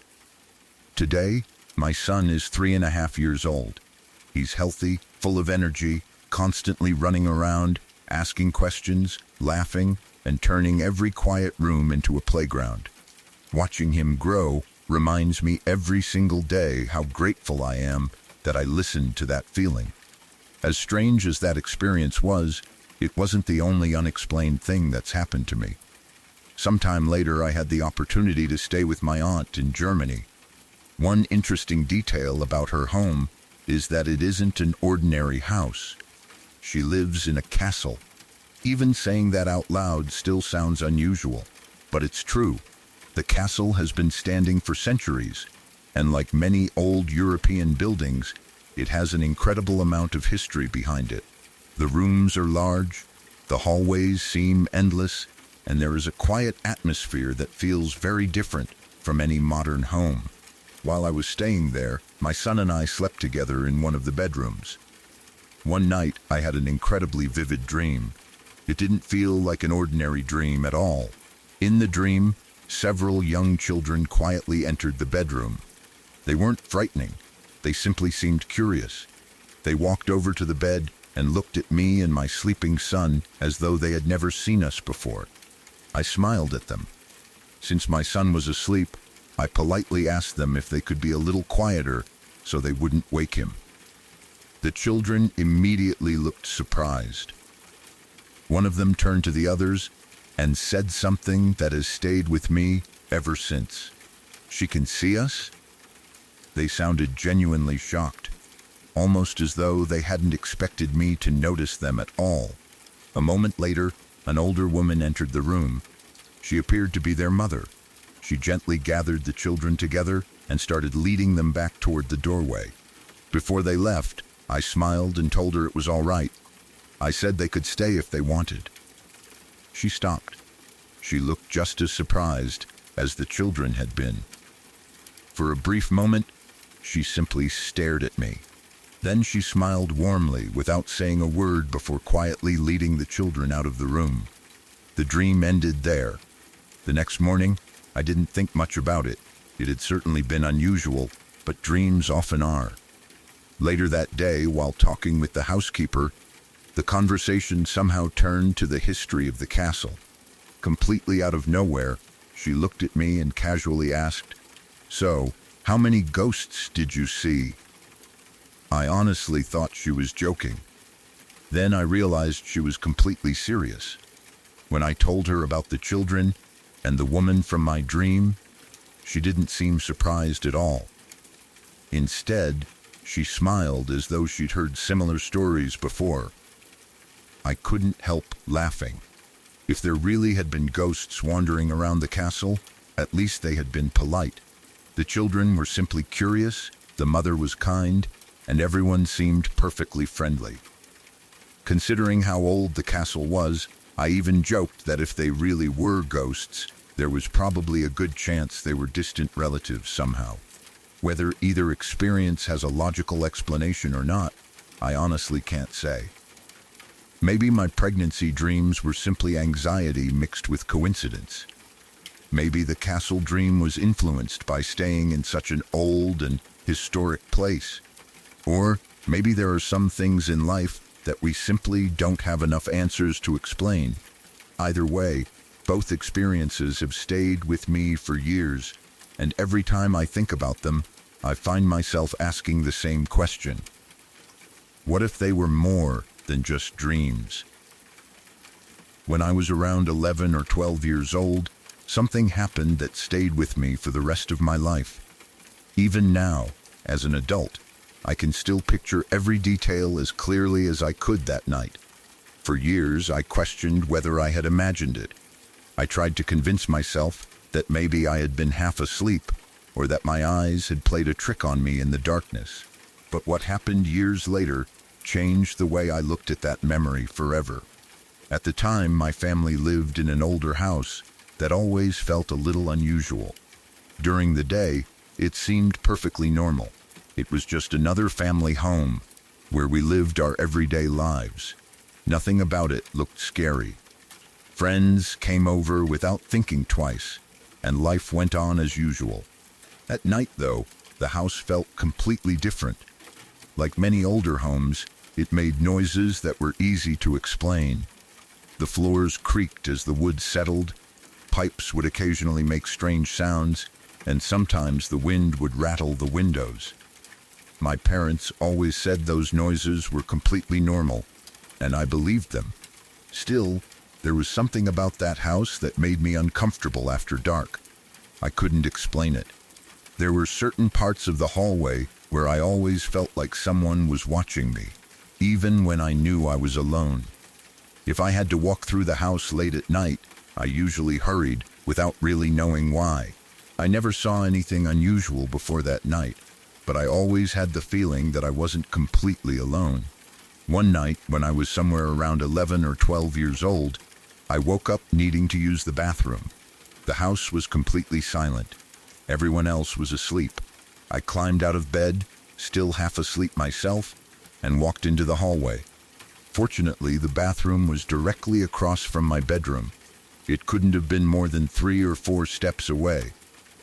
I remember thinking how nice it was that I didn't have to walk through the whole house in the middle of the night. I went into the bathroom, turned on the light, and took care of what I needed to do.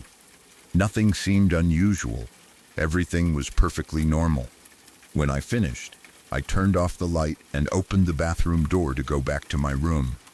That's when everything changed. As the door swung open, I looked down the hallway. Something was there. At first, my brain couldn't even process what I was looking at. The figure was moving slowly away from me, heading farther down the hallway. It appeared to be wearing a long white nightgown. What caught my attention immediately was the pattern on the fabric. The gown had holly leaves decorating it. For some reason, that tiny detail stuck in my memory more than anything else. Even after all these years, I still remember those leaves. The figure had one arm stretched out in front of it. It looked exactly like someone holding an old-fashioned candle while walking through a dark hallway. But there was one thing that made absolutely no sense. I couldn't see a body. There was no face, no visible person inside the gown. No legs, no features. It was simply the gown, the extended arm, and the slow movement down the hallway. It wasn't floating quickly. It wasn't rushing toward me. It simply continued walking away as though it belonged there. For several seconds, I stood frozen in the bathroom doorway. I couldn't understand what I was seeing. Part of me wanted to believe it was one of my parents, but it wasn't. Neither of them owned anything that looked like that. Besides, even if someone had been walking through the hallway, I should have been able to see the rest of their body. Instead, it looked almost empty. The moment my fear finally caught up with me, I reacted without thinking. I turned and ran the few steps back into my bedroom as fast as I possibly could. I slammed the door shut behind me. I jumped into bed. Then I pulled the blanket completely over my head. Looking back now, I know hiding under a blanket wouldn't have protected me from anything. But when you're a frightened child, it somehow feels like the safest place in the world. I stayed there without moving. Every tiny sound made me more nervous. I kept wondering if whatever I had seen was still outside my room. I imagined hearing footsteps. I imagined someone reaching for the doorknob. Every creak of the house sounded louder than it ever had before. I didn't dare peek out from under the blanket. I didn't care how uncomfortable or hot it became. I wasn't coming out until morning. Eventually, sunlight began shining through my bedroom window. Only then did I finally work up the courage to leave my bed. The hallway looked completely ordinary. There was nothing there. It was exactly as it had always been. Later that morning, I told my parents everything I had seen. I described the long nightgown. I described the holly leaves. I described the outstretched arm that looked as though it was holding a candle. Most importantly, I explained that I couldn't see a person inside it. My parents listened patiently. Then they smiled and told me what most parents probably would. They said I had probably been half asleep. They explained that I had just woken up in the middle of the night and that my imagination had likely mixed with the darkness. They told me not to worry. At the time, I believed them. After all, they were adults. They knew more than I did. As the years passed, I slowly convinced myself that they had probably been right.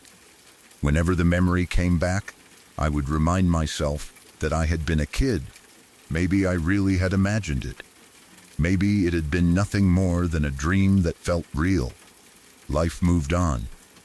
I grew up. Eventually, I became an adult. The experience became nothing more than a strange childhood story that I rarely talked about. Then one day, years later, something unexpected happened. The subject of that old house came up during a conversation with my parents. Somehow, we started talking about unusual things that had happened there. I casually mentioned what I had seen in the hallway all those years earlier. I expected them to smile again and remind me that I had simply imagined it. Instead, they looked at each other. Then, one by one, they admitted something they had never told me before. Both of them had seen the same figure, not together, not at the same time, but each of them had experienced seeing it during the years we lived in that house. For a moment, I didn't know what to say.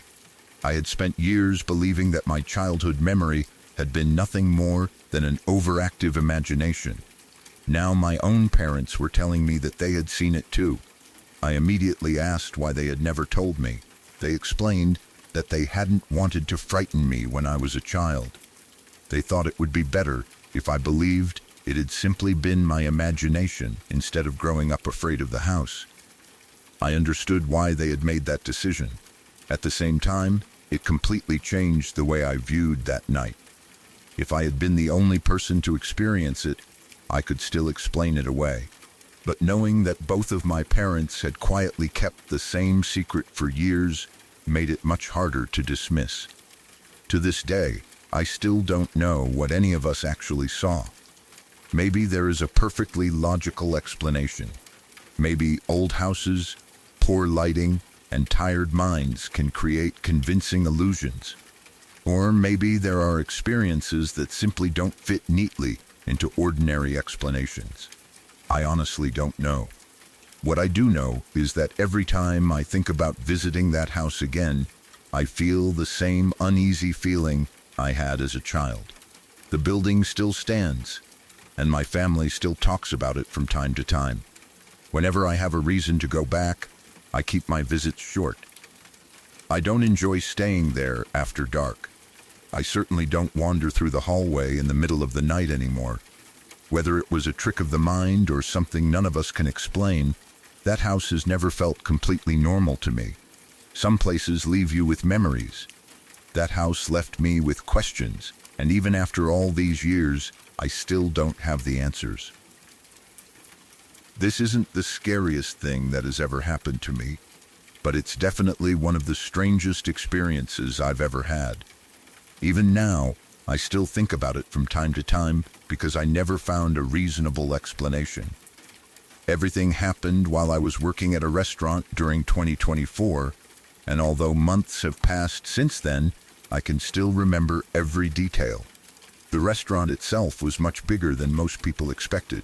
It had 4 different floors, and each level served a different purpose. The main dining area, where most customers spent their time, was on the lower floors.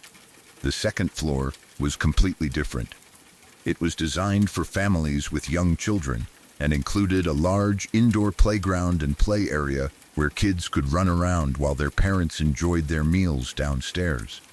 My job was to supervise that children's play area. It sounded like an easy job, and most of the time it really was. I made sure the kids were safe, kept the play equipment clean, and played with the children whenever they came upstairs. It was actually one of the more enjoyable jobs I'd had. The interesting part was that the play area wasn't open every day. It only opened from Friday evening through Sunday. For the rest of the week, that entire section of the restaurant stayed closed. Even though no children were using it, I still had to be there during my shift in case management needed anything or the area unexpectedly opened. That meant I spent hours completely alone on the entire second floor. The lights were usually turned off except for a few small lights near the reception desk where I sat. The rest of the floor remained dark and silent. There were rows of empty tables, neatly stacked chairs, colorful playground equipment, party rooms, and long hallways that nobody used during those hours. At first, I actually enjoyed it. Management didn't mind if I kept myself entertained as long as I stayed available for work, so I brought my PlayStation 5 with me. Most of my shifts consisted of sitting behind the reception desk, playing video games while waiting for families to arrive. Sometimes an hour would pass without seeing a single customer, sometimes several hours. Being alone never really bothered me. In fact, I liked the quiet, or at least I did in the beginning. After a few weeks, something strange started happening. Every now and then, one of the waiters from the busy dining area downstairs would come upstairs looking annoyed. They would ask me the same question every single time. "Can you stop dragging the tables around?" The first time it happened, I had no idea what they were talking about. I laughed and told them I hadn't moved from my chair. They insisted they had been hearing furniture scraping loudly across the floor above them. According to them, customers had even started asking what all the noise was. Some diners apparently complained because they thought someone was rearranging the entire room while they were trying to enjoy dinner. I apologized anyway, even though I hadn't touched a single table. A few days later, another waiter came upstairs. Same complaint, same frustration. Again, I explained that I had been sitting in exactly the same place the entire time, completely focused on my game. They didn't seem convinced. This happened over and over again.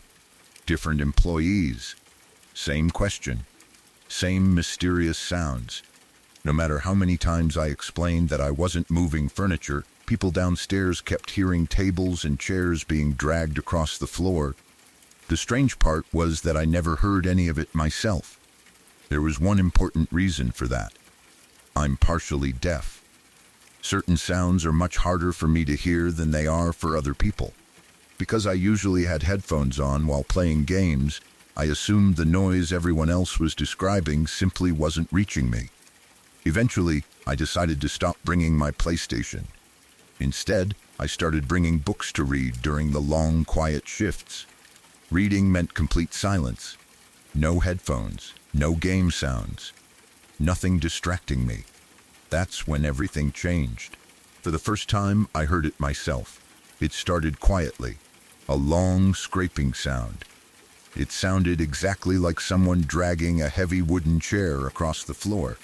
Then another.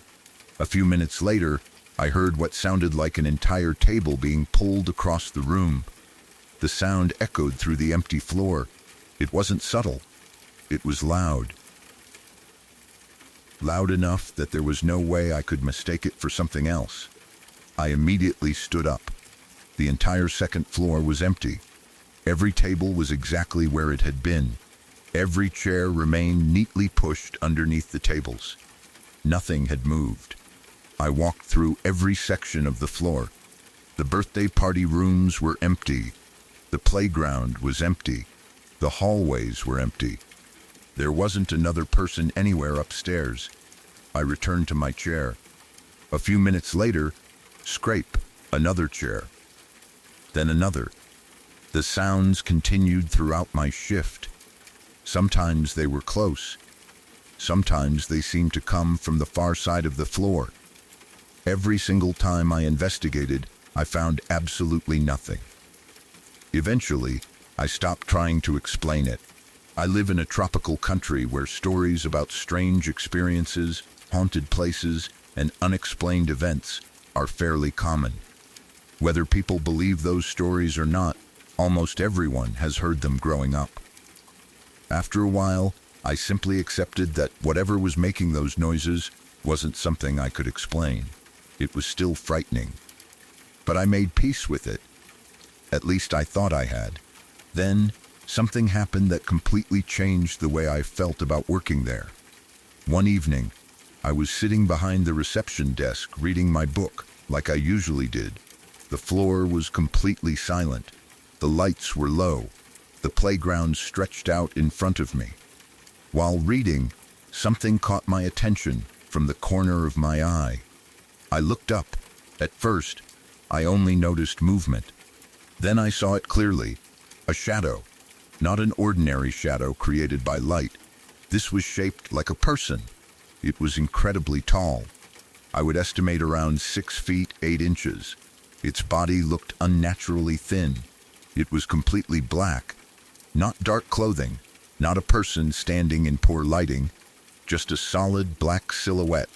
The figure slowly walked into the children's play area. I froze. My heart immediately started racing. The reason wasn't simply because I had seen a shadow, it was because I recognized it. I had seen that exact same figure before, not in that restaurant, at my previous job. Months earlier, while working somewhere completely different, I had seen the same tall, skinny black shadow on 3 separate occasions. Every time it appeared, I had the same overwhelming feeling that something wasn't right.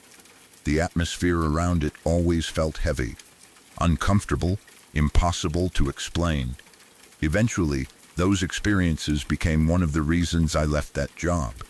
I remember telling myself that the energy in that place felt completely wrong. The most unsettling part was that I wasn't the only person who had seen it. Several coworkers at my old workplace described the exact same shadow to me. They brought it up before I ever mentioned my own experiences. Their descriptions matched mine almost perfectly. That's what made it impossible for me to dismiss as imagination. Now, months later, different job, different building, different part of the city, different year. The exact same shadow stood in front of me again. I couldn't believe what I was seeing. The figure didn't run. It didn't speak. It simply moved through the play area before disappearing from sight.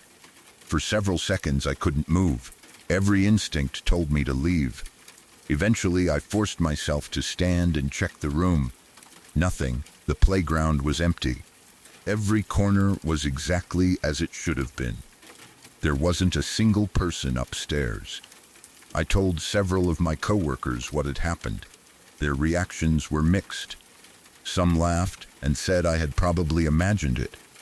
Others became strangely quiet. A few admitted that the building had always felt strange to them too. Whether they truly believed me or were simply being polite, I couldn't tell. Life at the restaurant continued. The strange furniture sounds never completely stopped. Every now and then, someone downstairs would still complain about chairs being dragged across the floor. Eventually, though, none of it mattered anymore. A few months later, the restaurant building was demolished.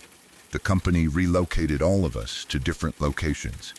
Just like that, the place where all those strange experiences happened no longer existed. You would think that would have helped me forget everything. It didn't. Out of everything that happened there, one memory continues to stay with me more than anything else. Not the sounds, not the empty hallways, not the dark second floor. It's the realization that I saw the exact same shadow in 2 completely unrelated places. Different buildings, different jobs, different coworkers. Yet somehow, the same impossibly tall, impossibly thin black figure appeared both times. Maybe there's a perfectly reasonable explanation that I simply haven't found. Maybe stress, lighting, and long hours alone played tricks on my mind. I'd like to believe that. But every time I remember that shadow calmly walking into the empty playroom, I also remember my coworkers from my previous job describing the exact same thing before I ever said a word. That's the part I still can't explain. And even though the building is gone now, that memory has never really left me. I've traveled to a lot of interesting places over the years, but one trip still stands out because of something I can't fully explain. I don't know whether what happened was simply a strange coincidence or something else entirely. I've tried to come up with logical explanations many times, and maybe there is one. Even so, every time I think back on that trip, the events seem just a little too unusual to ignore. At the time, I was traveling through Greece with my girlfriend, who is now my ex. We had decided to avoid the busy tourist routes and spend most of our time driving through the countryside.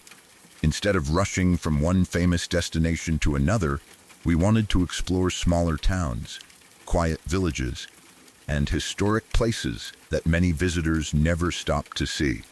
The road trip itself was incredible. The scenery changed constantly as we drove. Some roads wound through mountains, while others followed the coastline. Every few miles seemed to reveal another ancient ruin, old stone church, or tiny village that looked like it had barely changed in hundreds of years. One day, while planning our route, we decided to visit a place that had fascinated both of us for years. It was called the Necromantion of Acheron. According to ancient Greek mythology, this site was believed to be one of the entrances to the underworld. More specifically, many people believed it was where souls entered the realm of Hades after death. Whether someone believes in mythology or not, it's impossible to ignore the history surrounding a place like that. Thousands of years ago, people traveled there believing they could communicate with the dead or seek guidance from those who had already passed on. Even if you don't believe any of those stories, standing somewhere with that much history naturally creates a strange feeling. When we finally arrived, the location was much quieter than I expected. There weren't crowds of tourists everywhere. Instead, the entire place felt calm. Almost too calm. One of the most interesting parts of the site is that a Christian church was built directly above the ancient ruins centuries later. The contrast between the two was fascinating. Above ground, everything felt peaceful and familiar. Below it, hidden beneath the church, were the remains of a place connected to one of the oldest myths in human history. We spent some time exploring the ruins. Stone walls surrounded narrow passageways, and the deeper we walked, the quieter everything became. Eventually, we entered a room beneath the church. It looked almost like a hallway that had partially collapsed long ago. The walls were rough stone, and the ceiling felt surprisingly low. What struck me immediately wasn't the appearance of the room. It was the silence. I've never been inside an actual anechoic chamber, but I've read descriptions of them. This room felt strangely similar. The moment we stepped inside, it seemed as though the outside world disappeared. The air felt unusually still. Sound behaved differently there. Even our footsteps seemed softer than they should have been. It was one of the quietest places I've ever experienced. Standing there felt strangely unsettling, though not necessarily frightening. Just different. While we were looking around, we noticed something scattered all over the floor. Coins, gold-colored coins were everywhere. Some looked old. Others were modern. People had clearly been leaving them there for years. I remembered reading about the old Greek tradition connected to the underworld. According to mythology, the dead needed to pay the ferryman, Charon, to cross the river Styx into Hades. The payment was traditionally a gold coin. Whether it was 1 coin or 2 depended on which version of the story you read, but the basic idea remained the same. Looking around at the coins covering the ground, it was obvious that many visitors still followed that tradition in their own way. Maybe they treated it as a symbolic gesture. Maybe they simply respected the mythology. Or maybe some truly believed it carried deeper meaning. My girlfriend smiled and reached into her pocket. She pulled out a €1 coin. Without making a big deal about it, she gently placed it with the others. I remember laughing a little. Not because I wanted to disrespect the place, but because I didn't believe anything would happen. I made some sarcastic comment about the idea. I basically scoffed at the tradition. The words had barely left my mouth before something changed. The atmosphere inside the room shifted almost instantly. It's difficult to describe exactly what happened, because nothing visible changed. The lights didn't flicker. Nothing moved. No strange sounds echoed through the hallway. Instead, the air itself suddenly felt different. The best way I can explain it is that everything became incredibly heavy. The pressure around us seemed to tighten. It almost felt like the room itself had become smaller. Breathing suddenly required more effort. For a second, I wondered if I was imagining it. Then I looked at my girlfriend. Before I could even finish asking, she nodded. She had felt it too. Neither of us spoke for several seconds. We simply stood there, looking at each other. The strange feeling remained. It wasn't painful. It wasn't aggressive. But it was impossible to ignore. Without discussing it, we silently agreed it was time to leave. We turned around and walked back through the ruins. As soon as we climbed the stairs and stepped back outside into the fresh air, the feeling disappeared. Everything immediately felt normal again. We tried to explain what had happened during the drive afterward. Maybe the room had unusual air pressure. Maybe being underground had affected us somehow. Maybe it was simply psychological because of where we were. Every explanation sounded reasonable. Still, neither of us could explain why we had both felt the exact same thing at exactly the same moment. Eventually, we stopped talking about it. The rest of the road trip continued normally. The next day, we had dinner with family. It was a relaxed evening. Everyone was talking, laughing, and sharing stories from our travels. The strange experience from the ruins was already beginning to feel like something we could laugh about. At one point during dinner, I reached for my beer. It was in a regular glass bottle. Nothing seemed unusual about it. I lifted it to my mouth and took a drink. The instant the bottle touched my lips, something happened.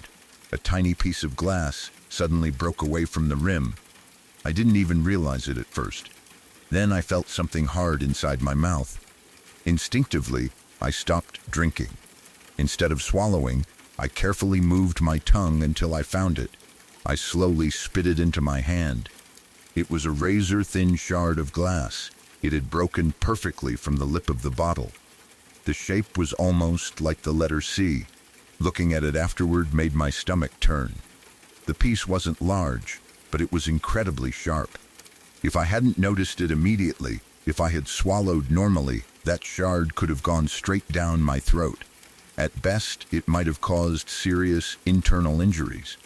At worst, it could have lodged in my airway. The thought still makes me uncomfortable. Everyone at the table immediately checked the bottle. The chipped section on the rim matched the missing piece perfectly. It hadn't been there before I took the drink. No one could explain how it happened. Thankfully, I had somehow caught the shard in my mouth before swallowing. The entire incident lasted only a couple of seconds, but the outcome could have been very different. Afterward, my girlfriend and I couldn't help looking at each other. Neither of us said much, but we were both thinking about the same thing. The strange feeling beneath the church. The coin. My sarcastic comment. And now this. Was there any connection? Probably not. Logically, the broken bottle was almost certainly just an unfortunate accident. Glass sometimes breaks. Factories make mistakes. Things happen. I understand that. Still, the timing was difficult to ignore. Less than 24 hours after standing inside a place that ancient people believed was the entrance to the underworld, I came dangerously close to swallowing a piece of broken glass. Maybe it was nothing more than coincidence.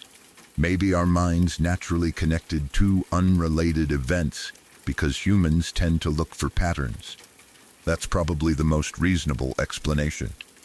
Even so, every time I remember that trip through rural Greece, I don't think about the beautiful scenery first. I think about that impossibly quiet room beneath the church. I remember the strange pressure that both of us felt at exactly the same time. I remember leaving much sooner than we had planned, and I remember looking down at that thin, curved shard of glass resting in my hand the following evening, realizing how close I had come to a very different ending. To this day, I still don't know if the two events were connected in any way. They probably weren't. But it's one of those experiences that stays with you because, even years later, you can't completely shake the feeling that something about it wasn't entirely ordinary. There is one memory from my childhood that has never made sense to me. I've gone over it in my mind countless times, trying to figure out whether I misunderstood something, dreamed it, or somehow remembered it differently than it actually happened. No matter how much I think about it, the memory has always felt completely real. Even now, years later, I can picture every detail as if I were reliving it. I was very young at the time. I don't remember exactly how old I was, but I know I was still at the age where I sometimes slept in my parents' bed. It wasn't unusual for me to wake up during the night and crawl in between them if I had a bad dream or couldn't sleep. That's exactly how I remember this night beginning. In my memory, I was lying in bed between my parents. My dad was on one side of me. My mom was on the other. The room was dark except for a little light coming through the window. I remember lying completely still with my eyes closed most of the time, listening while they talked. Even though I was a child, I understood enough to know that something serious was happening. The atmosphere felt heavy. Neither of them was yelling. Instead, they were speaking quietly, almost as if they thought I was asleep. I remember hearing my mother's voice very clearly. She asked my father a question that I have never forgotten. She asked him if he had told another woman that he loved her. There was a long pause. Then my father quietly answered. He said yes. Even as a child, I could feel the weight of that single word. I didn't fully understand relationships or marriage at that age, but I knew enough to recognize sadness when I heard it. The conversation continued, although I don't remember every sentence they exchanged. What I remember most isn't actually what they said. It's how everything felt. The room seemed unusually quiet. Neither of them noticed that I was awake. I remember lying perfectly still, listening without really understanding the full meaning of the conversation. One detail has always stood out more than anything else. I remember the smell. My mother smelled like cigarette smoke. That may not sound unusual, except for one important reason. She smoked cigarettes, but she always tried to hide it from us. As children, we weren't supposed to know. That night, though, I remember the smell being incredibly strong. It was so noticeable that I finally spoke up. Still lying between them, I turned toward my mother and said something simple. I told her that she smelled. I wasn't trying to be rude, I was just stating what I noticed. In my memory, neither of them reacted. Neither one answered me. It was as though they hadn't even heard me speak. The conversation continued. I don't remember falling asleep afterward. The memory simply ends there. For years, I believed that was exactly how everything happened. It never occurred to me that it could have happened any other way. Eventually, when I was older, the subject somehow came up during a conversation with my mother. I mentioned that night. I repeated the conversation exactly as I remembered it. I expected her to be surprised that I still remembered something from so many years earlier. Instead, she looked confused. She immediately told me that I couldn't possibly have witnessed it the way I described. According to her, that conversation really had happened. The affair. The question. My father admitting that he had told another woman he loved her. All of it was real, but not where I remembered it. She explained that the conversation took place in the kitchen, not in the bedroom. The kitchen was on the opposite side of the house. She insisted they had deliberately waited until I was asleep before talking, because they didn't want me to hear any of it. She told me they never had that discussion while I was lying between them. She was completely certain. The strange thing is that every detail of my memory feels completely real. I can still picture lying in bed. I remember exactly where both of my parents were. I remember how the blankets felt. I remember the darkness in the room. Most of all, I remember the smell of cigarette smoke. That memory has never faded. When my mother explained where the conversation had actually taken place, I honestly didn't know what to think. Part of me wondered if she had simply forgotten that I was there. Parents don't always remember every detail from years earlier, but she remained completely confident. She said there was no chance I had been lying in bed between them because the conversation happened in another room entirely. I've thought about every possible explanation. Maybe I woke up during the conversation and somehow heard it from my bedroom while half asleep. Maybe my young mind combined sounds from another room with images of lying in bed. Maybe I dreamed the setting while accurately remembering the words. Or maybe childhood memories simply don't work the way we think they do. Memory isn't like watching a recording. It changes over time. Sometimes our brains fill in missing pieces without us ever realizing it. I've read that children can sometimes hear conversations while sleeping or half asleep, and later remember them as happening somewhere completely different. Maybe that's what happened to me. That would certainly make sense. Still, there are parts of the memory that remain difficult for me to explain. The smell of cigarette smoke, the feeling of lying between my parents, the moment when I remember speaking to my mother and telling her she smelled. It all feels incredibly vivid, almost too vivid. What's interesting is that my mother never denied the actual conversation. She admitted every important part of it happened exactly as I remembered. She admitted asking my father whether he had told another woman that he loved her. She admitted that he answered yes. She admitted that she had secretly been smoking at the time. The only thing she insisted was impossible was where I remembered being. That's the part that has stayed with me all these years. It's strange to have a memory that feels completely real while also knowing that at least one major detail couldn't have happened the way you remember it. Sometimes I wonder if I somehow heard the conversation from another room while I was asleep. Maybe my brain created the image of lying safely in bed because it was easier to process than imagining my parents arguing somewhere else in the house. Maybe my childhood mind simply placed me into the memory even though I wasn't physically there. Or maybe there's another explanation that I'll never fully understand. Whatever the truth is, that memory has never disappeared. Every time I think about my childhood, I eventually remember that quiet conversation. I remember my mother's question. I remember my father's answer. I remember the smell of cigarette smoke, and I remember speaking into the silence, only for nobody to respond. Whether my mind recreated the moment or whether I somehow experienced it differently than my parents realized, I honestly don't know. All I know is that even after all these years, it remains one of the clearest memories I have from my childhood. The strange part isn't that the conversation happened. The strange part is that everyone agrees it happened, just not where I remember it. And that's a mystery I've never been able to solve. A few years ago, I worked as a janitor at a very large church. I stayed there for about a year, and during that time I became familiar with every hallway, classroom, storage room, and office in the building. It was one of those churches that felt more like a small school than a place of worship. The building was enormous, with multiple wings, dozens of classrooms, meeting rooms, offices, and large gathering spaces.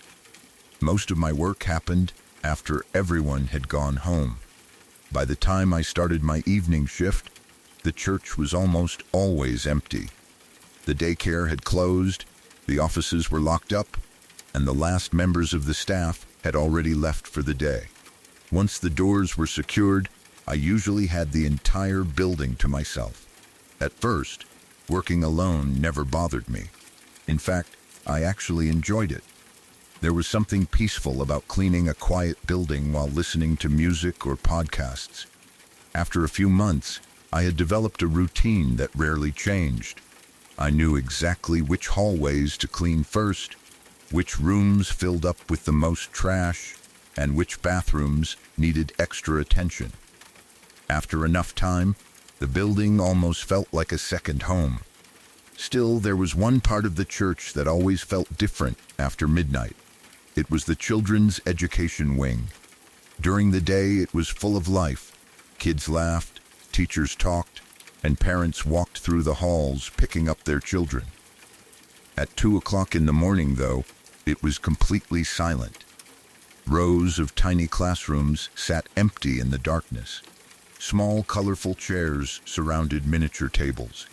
Children's artwork still hung on the walls. Stuffed animals sat on bookshelves exactly where they'd been left earlier that day. Everything looked perfectly normal.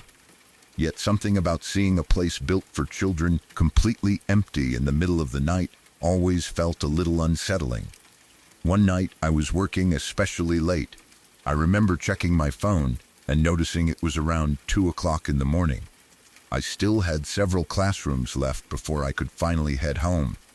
The classrooms in that section all had nearly identical layouts, each room connected to the next through a small bathroom designed for young children. Instead of walking back into the hallway every time, I had figured out a faster system. I would enter the first classroom, grab the trash can, then walk directly into the connecting bathroom. From there, I would enter the second classroom, grab that trash can, and finally step into the hallway to empty both cans into my larger collection cart. After emptying them, I would simply retrace the same path, replacing each trash can where it belonged. It saved a lot of time. That night, I followed the routine exactly as I always did. I walked into the first classroom. Everything looked normal. I picked up the trash can. Then, I stepped into the small bathroom connecting the two classrooms. The room was tiny. There was a small sink, a child-sized toilet, colorful decorations on the walls, and a faucet mounted above the sink. I grabbed the bathroom trash can. The faucet was completely off. I'm absolutely certain of that. From there, I walked into the second classroom. I collected the final trash can before stepping into the hallway. I emptied all 3 cans into my large garbage container. The entire process probably took less than a minute. Then, I turned around to put everything back. I walked through the second classroom, entered the bathroom, and immediately froze. The faucet was running, not dripping, not barely trickling. It was fully on. Water poured rapidly into the sink as though someone had intentionally turned the handle all the way. For a second, my brain refused to process what I was seeing. I had literally been standing in that exact bathroom only moments earlier. The faucet had definitely been off. Back then, I didn't even own a decent pair of headphones. I wasn't blasting music. I wasn't distracted. The entire building had been almost completely silent. If that faucet had been running when I first entered the room, I would have heard it immediately. There was no question in my mind. Someone, or something, had turned it on after I left. I stood perfectly still in the doorway. Every hair on my arms stood up. The first thought that entered my mind wasn't ghosts. It was much worse. I thought someone had broken into the church. Maybe a homeless person. Maybe a burglar. Maybe someone hiding somewhere inside the building. Suddenly, the quiet classrooms didn't feel peaceful anymore. They felt dangerous. I slowly looked around the tiny bathroom. There was nowhere for anyone to hide. Still, someone could have been in the second classroom, or waiting somewhere farther down the hallway. The entire children's wing suddenly felt enormous. I didn't want to walk into another room unprotected. On the wall beside the bathroom door hung one of the cleaning brooms. Without taking my eyes off the doorway leading into the second classroom, I reached over and grabbed it. Holding the broom like it was some kind of weapon, I slowly stepped into the next classroom. My heart was pounding so hard I could hear it. The room was empty, no movement, no sound. I checked behind shelves, behind the reading corner. Nothing. Then I stepped into the hallway. It stretched in both directions under dim security lights, completely empty. At that point, logic disappeared. I wasn't interested in investigating any further. I wasn't about to search a massive church by myself at 2 a.m. The only thing I wanted was to get outside. Immediately, I started walking quickly. That turned into jogging. Then I completely lost my nerve. I broke into a full sprint. I ran through the hallway carrying the broom, past classrooms, past offices, straight toward the exit. I don't even remember setting the broom down. The moment I reached the main doors, I shoved them open, ran across the parking lot, jumped into my truck, locked the doors, and started the engine. I drove away without looking back. Only after I was several blocks away did I realize what I'd done.